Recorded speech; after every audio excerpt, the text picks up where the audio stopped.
Okay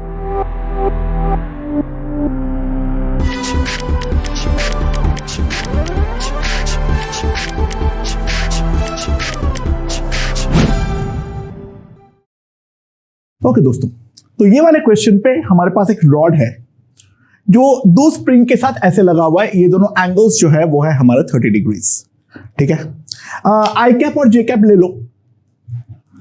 this is I cap and this is से J cap. यहां पर point है ए, यहां पर पॉइंट है बी। ठीक है, सो पहला क्वेश्चन ये है, फाइंड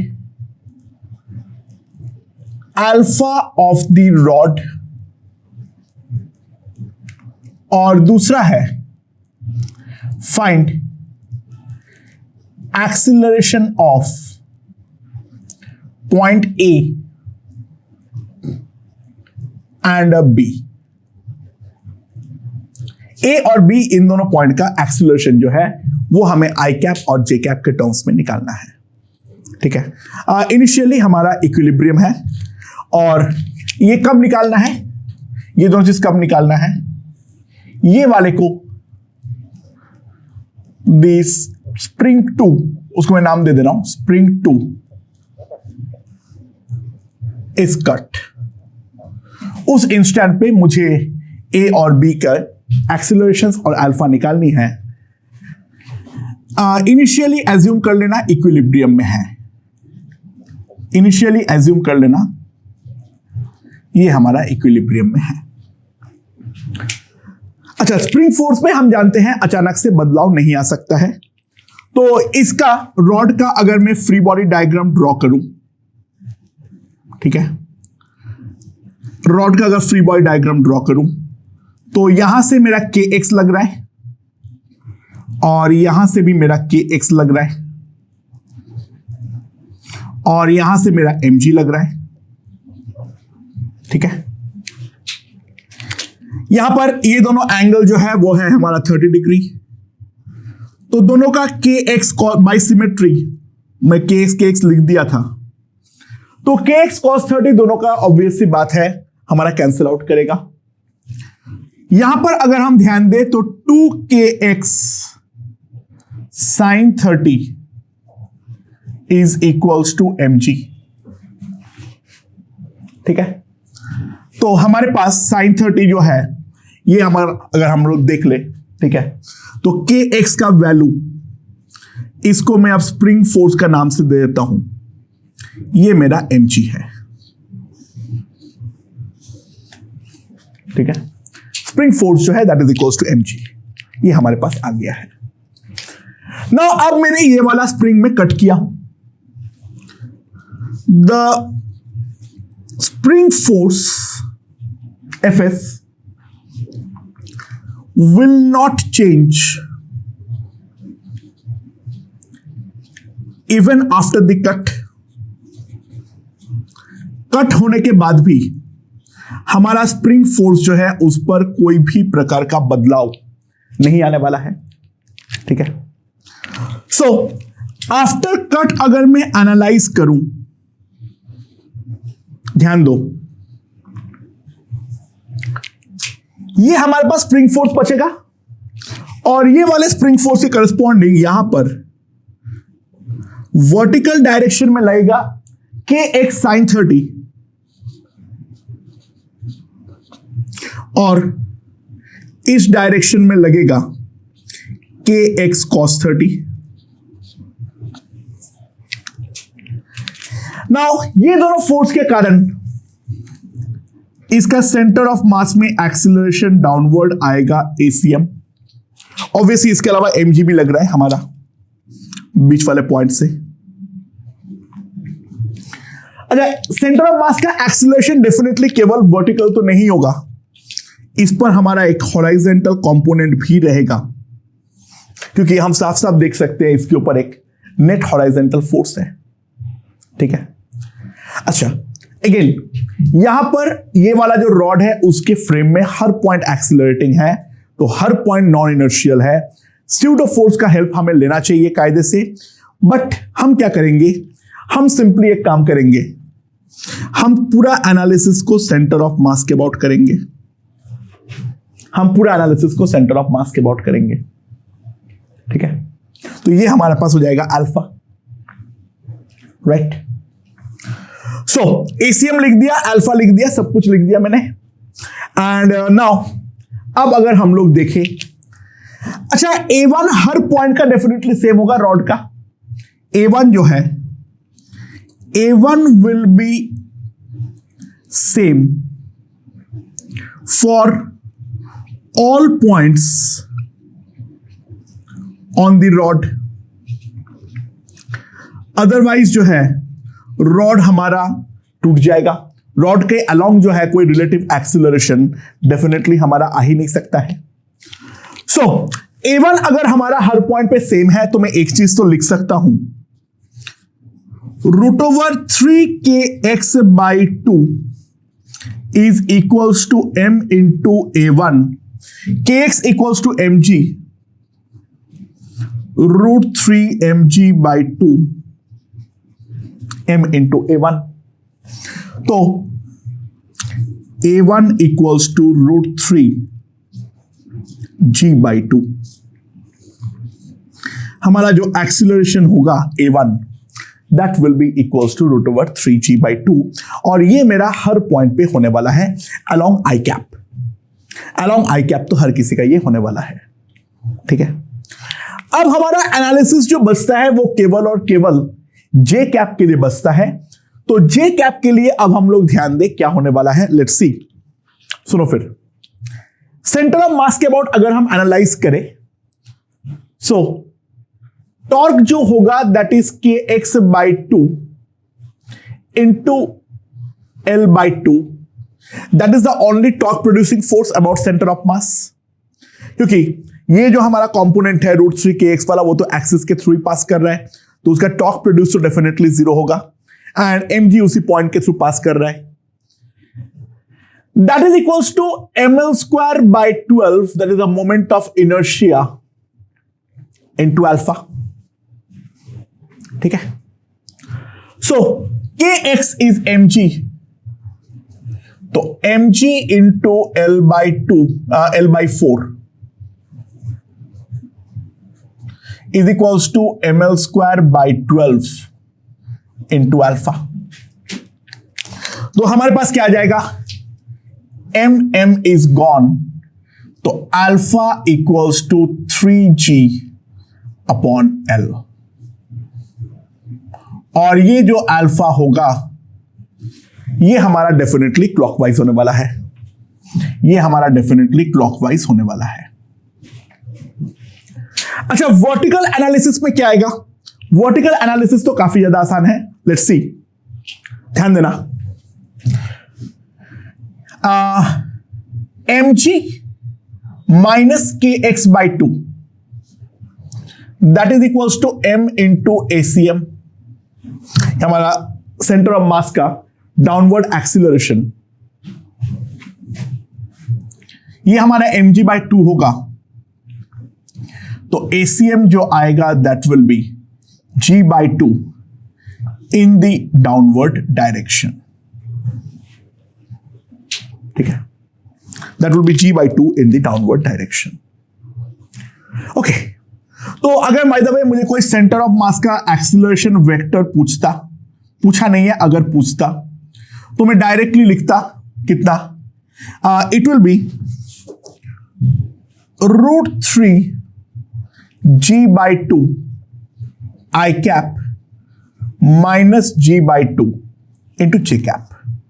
ये हमारा सेंटर ऑफ मास का एक्सीलरेशन वेक्टर है, net vector.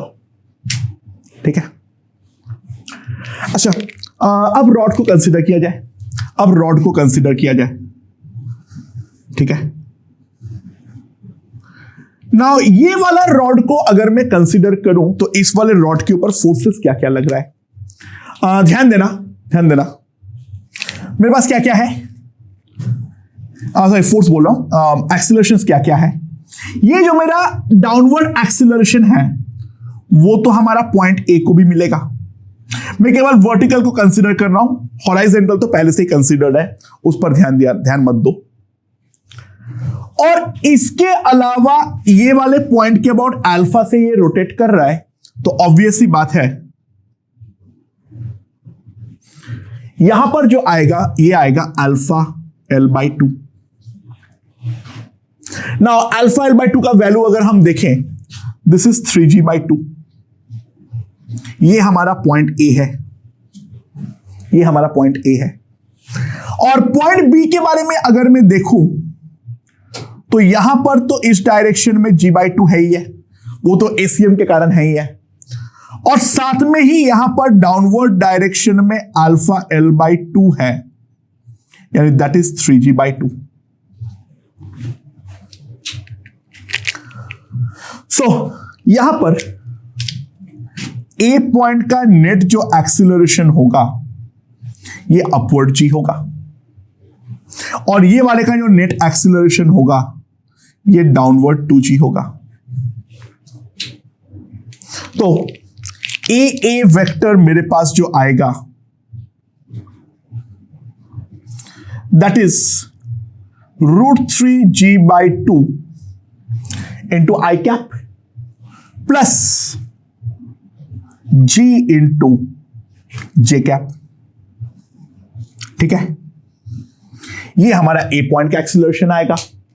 And on the other hand जो मेरा बी पॉइंट का एक्सीलरेशन है A B vector that is equals to √3G/2 I cap minus 2G into J cap.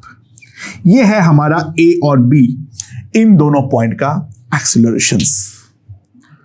देखो, अगर नॉन इनर्शियल फ्रेम हो जाए तो पूरा गेम को हिंज पॉइंट से मूव करवा के हमारा सेंटर ऑफ मास पर लेकर आना है, क्योंकि उसी पॉइंट पे हम लोगों का जो स्यूडो फोर्स होगा उसका टॉर्क जो है वो 0 हो जाएगा, यानी उस फ्रेम में लिखा हुआ टॉर्क, ठीक है, और जो ग्राउंड फ्रेम का टॉर्क है, दोनों इक्वेशन हम साइमल्टेनियस, मतलब दोनों इक्वेशन को हम सेम मान सकते हैं।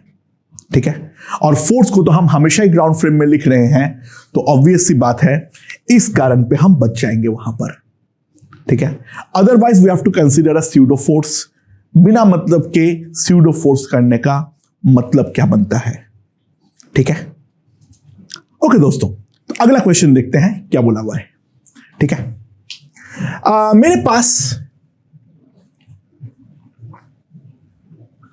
मेरे पास एक रॉड है और वो रॉड को हम बहुत ही अजीबोगरीब तरीके से बांध रखे हैं। ठीक है, जो मेरे स्ट्रिंग्स है वो ऐसे हैं। ये जो स्ट्रिंग है ये एंगल बनाता है 2 थीटा, ये जो स्ट्रिंग है ये एंगल बनाता है थीटा, और रॉड जो है ये हॉराइजेंटल के साथ भी थीटा एंगल बनाता है। ठीक है, समझ में आया? नाउ अब पूछा क्या है, ये हमारा इनिशियली एट इक्विलिब्रियम है, इनिशियली जो है एट इक्विलिब्रियम है। अब इस इंस्टेंट पर मैंने क्या किया, राइट स्ट्रिंग इज कट, मैंने राइट स्ट्रिंग को कट कर डाला। ठीक है, नाउ राइट स्ट्रिंग को अगर मैंने कट कर डाला, पूछा गया है find tension and alpha of the rod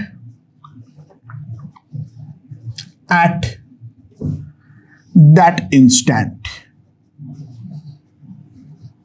उस इंस्टेंट पे रॉड का टेंशन कितना होगा और हमारा अल्फा जो है वो हमारा कितना होने वाला है।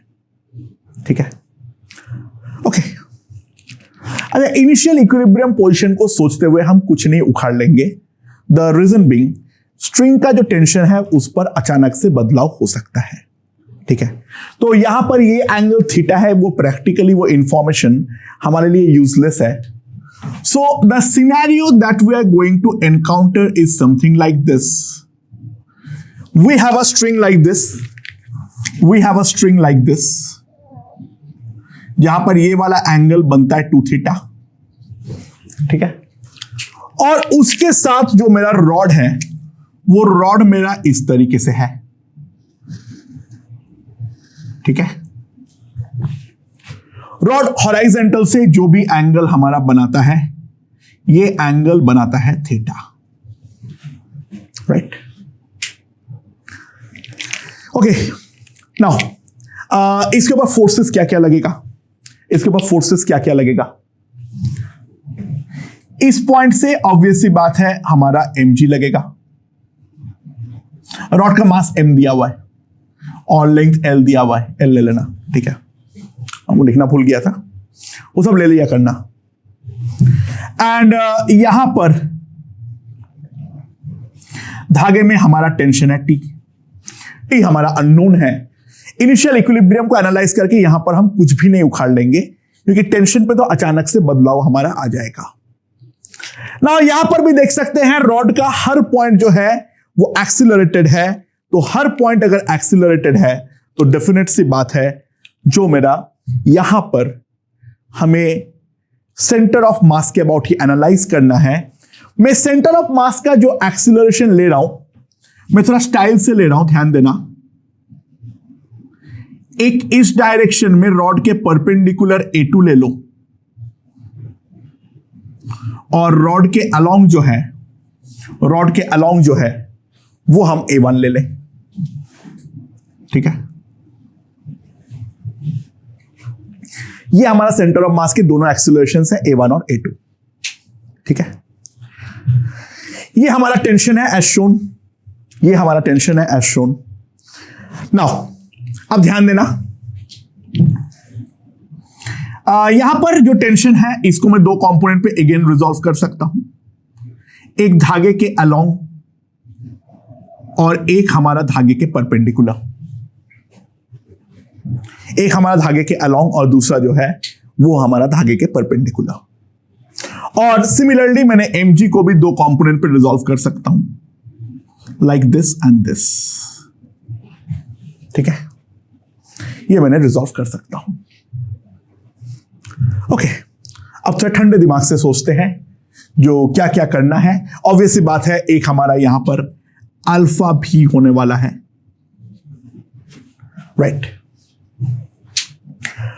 सबसे पहला सबसे इंपॉर्टेंट जो हमारा रिक्वायरमेंट है that requirement is of angles, क्योंकि यहां पे हमें एंगल्स के बारे में एज सच कोई ज्यादा आइडिया नहीं है।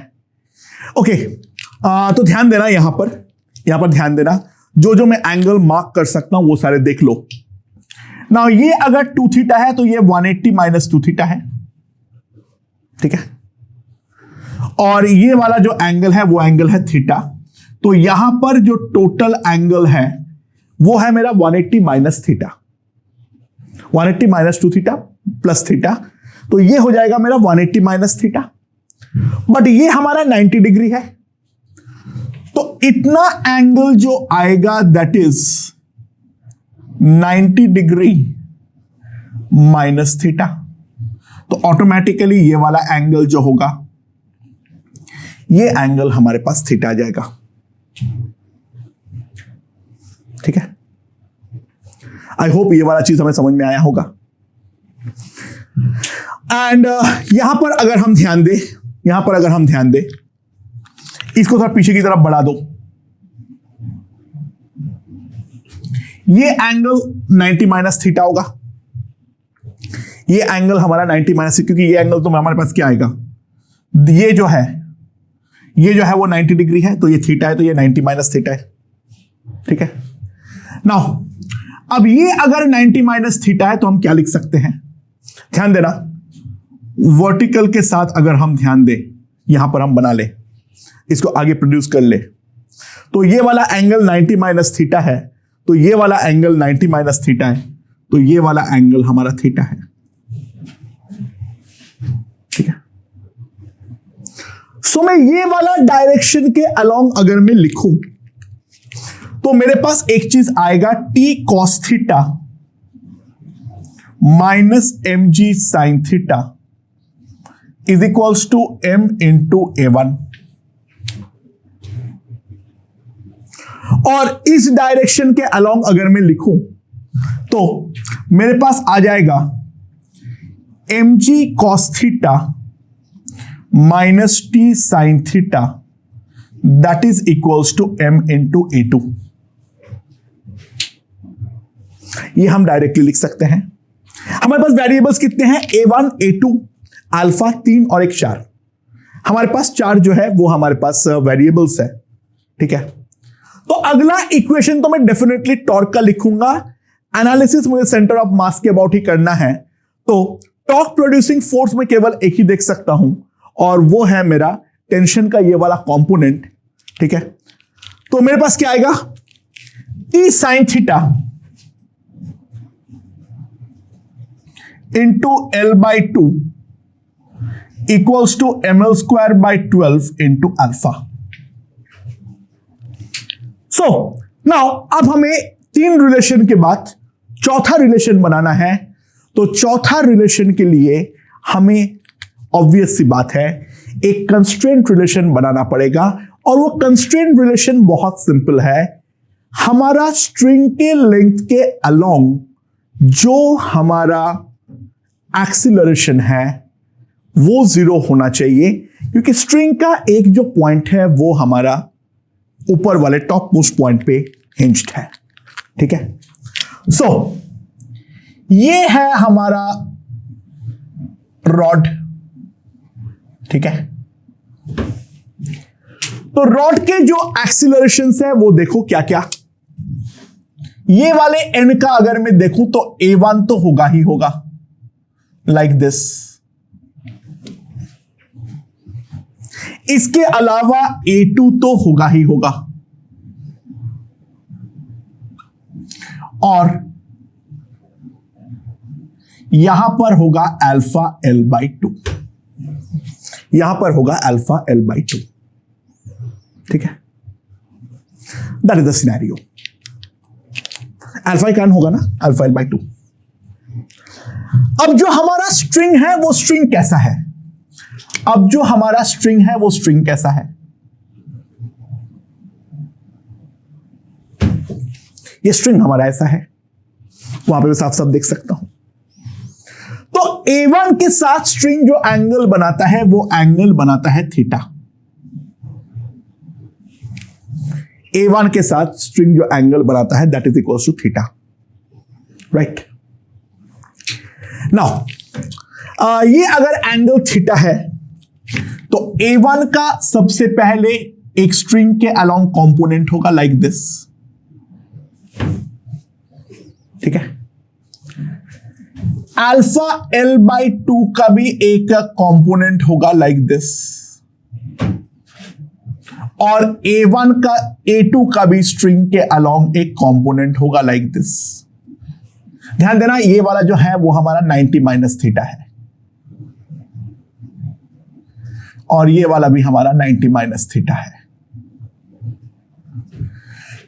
मैंने A1, A2 और अल्फा L/2 तीनों का स्ट्रिंग के अलोंग जो कंपोनेंट है वो लिख डाला।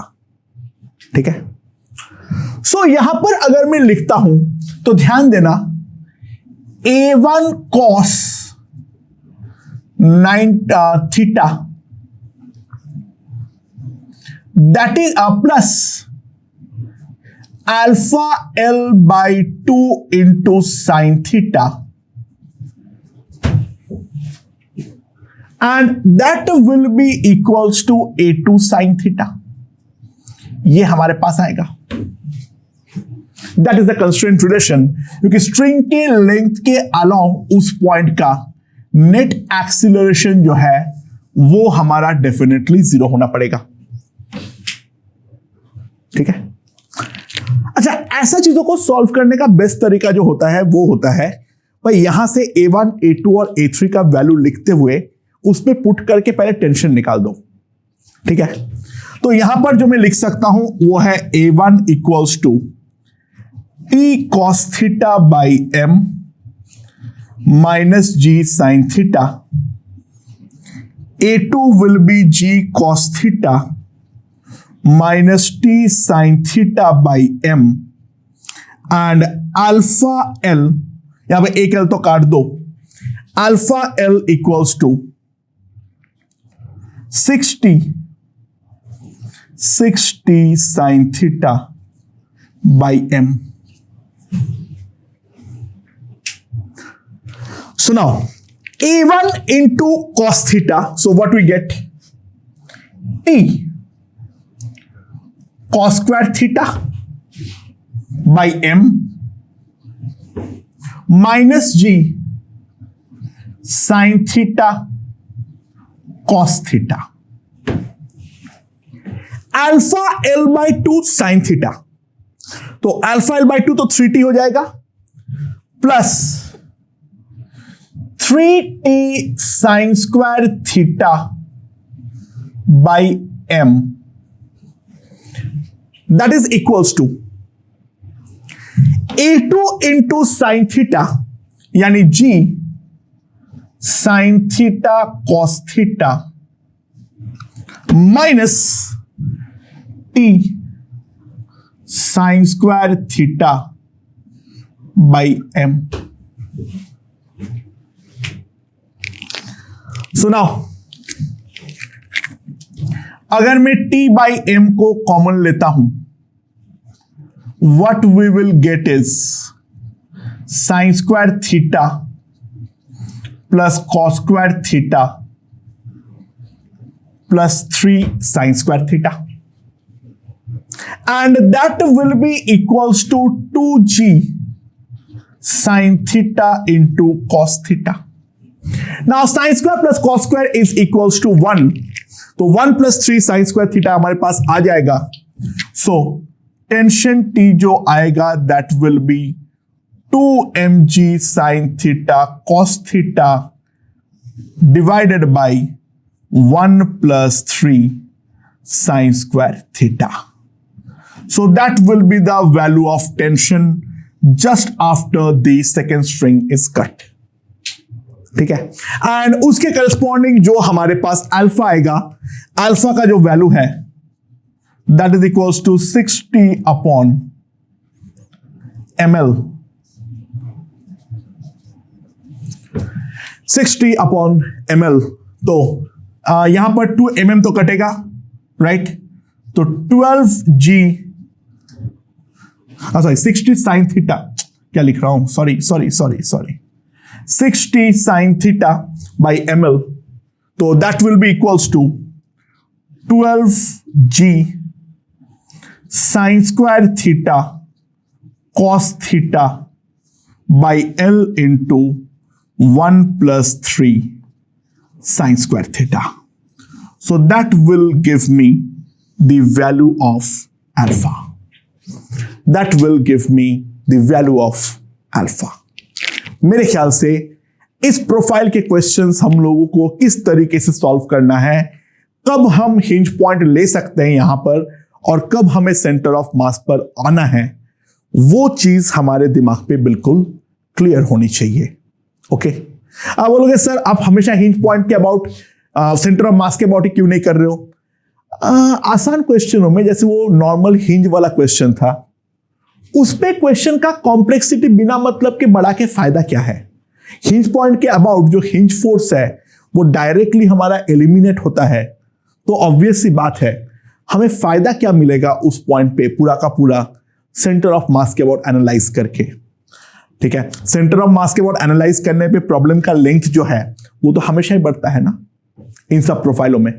ठीक है, सो यहां पर इस प्रोफाइल का जो सारे क्वेश्चंस हैं वो अब हम लोग सॉल्व कर चुके हैं.